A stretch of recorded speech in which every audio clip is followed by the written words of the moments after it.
അള്ളാഹ്ക്ക് ശരീരമുണ്ട് എന്ന് ഖുർആനിലുണ്ട് പോൽ, അവയവങ്ങളുണ്ട് എന്ന് ഖുർആനിലുണ്ട് പോൽ.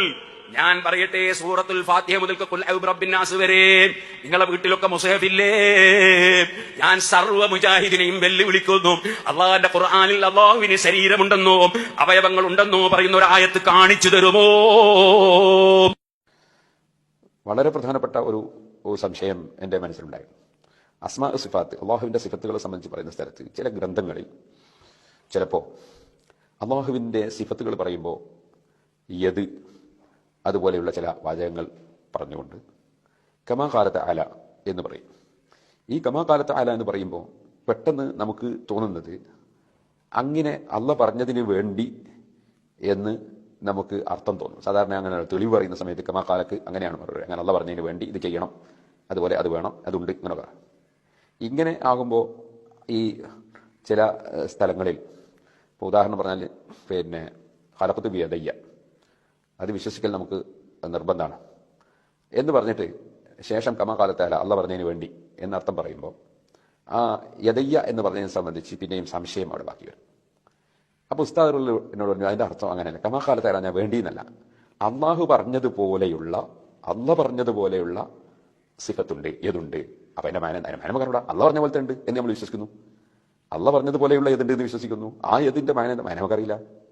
അപ്പൊ അതാണല്ലോ ഇമാം നബവി റളിയല്ലാഹു അൻഹുവും ശറഹുൽ മുഹദ്ദബിനും ശറഹ് മുസ്ലിമിനും ഒക്കെ പറഞ്ഞത്. അതായത് അതിന്റെ ലാഹിർ മാന, അതിന്റെ ബാഹ്യാർത്ഥം ഉദ്ദേശമല്ല, വലഹു മഅനൻ യലീഖു ബിഹി, അള്ളാഹുവിന് അനുയോജ്യമായ ഏതൊരു മാന അതിനുണ്ട്, അത് നമുക്കറിയില്ല. അതാണ് തഫ്വീദ് എന്ന് പറയുന്ന സലഫ് ആയ പണ്ഡിതന്മാരിൽ ബഹുഭൂരിപക്ഷവും പറഞ്ഞിട്ടുള്ള നയം, അല്ലെങ്കിൽ അവർ പഠിപ്പിച്ചിട്ടുള്ള ആശയം.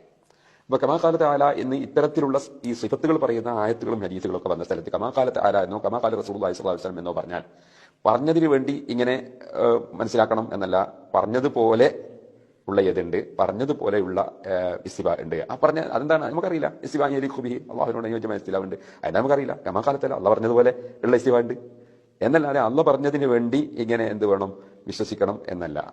അപ്പോ ഈ കമാ എന്ന് പറഞ്ഞുകൊണ്ടുള്ള ഉദ്ദേശം എന്താണ് എന്നത് ഉസ്താദിന്റെ ക്ലാസ്സിൽ നിന്നാണ് എനിക്ക് കൃത്യമായി മനസ്സിലാക്കാൻ. ചില ഇബാറത്തുകളിൽ ചിലപ്പോൾ അവിടെ സംശയങ്ങൾ വരാൻ പറ്റുന്ന രൂപത്തിലുള്ള ചില ഇബാറത്തുകൾ, ചില പണ്ഡിതന്മാരുടെ ഇബാറത്തുകൾ ഉണ്ടാവും. അതിന്റെ ശേഷം അവർ കമാ ഖാലത അല എന്ന് പറഞ്ഞിട്ടുണ്ടാവും. അതോടുകൂടി തന്നെ തഫ്വീദായി കഴിഞ്ഞു.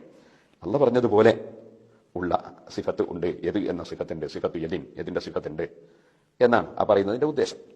അപ്പോൾ അത് ഉസ്താദിന്റെ ആ വിവരണത്തിൽ നിന്നാണ് എനിക്ക് ആ കാര്യം കൃത്യമായി മനസ്സിലാക്കാൻ കഴിയും. അളവ് പറയുക എന്നത് വലിയ തെറ്റാണ്. മുഅ്മിനായ മനുഷ്യന്റെ ലക്ഷണമല്ല കള്ളം പറയൽ. കള്ളം പറയൽ മുനാഫിഖിന്റെ ലക്ഷണമാണ്. നബി സല്ലല്ലാഹു അലൈഹി വസല്ലം തങ്ങൾ പറഞ്ഞു, സംസാരിച്ചാൽ കളവ് പറയുക കപടവിശ്വാസിയുടെ അഥവാ വിശ്വാസമില്ലാത്തവന്റെ മനസ്സിൽ വിശ്വാസമില്ലാത്തവന്റെ ലക്ഷണമാണ്. അതുപോലെ തന്നെ അവൻ വാഗ്ദത്തം ചെയ്താൽ പാലിക്കാതിരിക്കുക, അതും മുനാഫിഖിന്റെ ലക്ഷണമാണ്. അതുപോലെ തന്നെ ഒരു മനുഷ്യനുമായി തെറ്റിയ മനുഷ്യനെ തോന്നിവാസം പറയുക എന്നതും വളരെ മോശമാക്കി സംസാരിക്കുന്നതും മുനാഫിഖിന്റെ ലക്ഷണമാണ്. അങ്ങനെയും ഹദീസിന്റെ റിപ്പോർട്ടിൽ കാണാം, വാക്ക് പറഞ്ഞാൽ ചതിക്കുന്നവനാണ്. എന്തേ കാരണം? ഇതൊന്നും ഒരു മുഅ്മിനായ മനുഷ്യന് പറ്റിയ പണിയല്ല, എല്ലാം മുനാഫിഖിന്റെ ലക്ഷണമാണ്.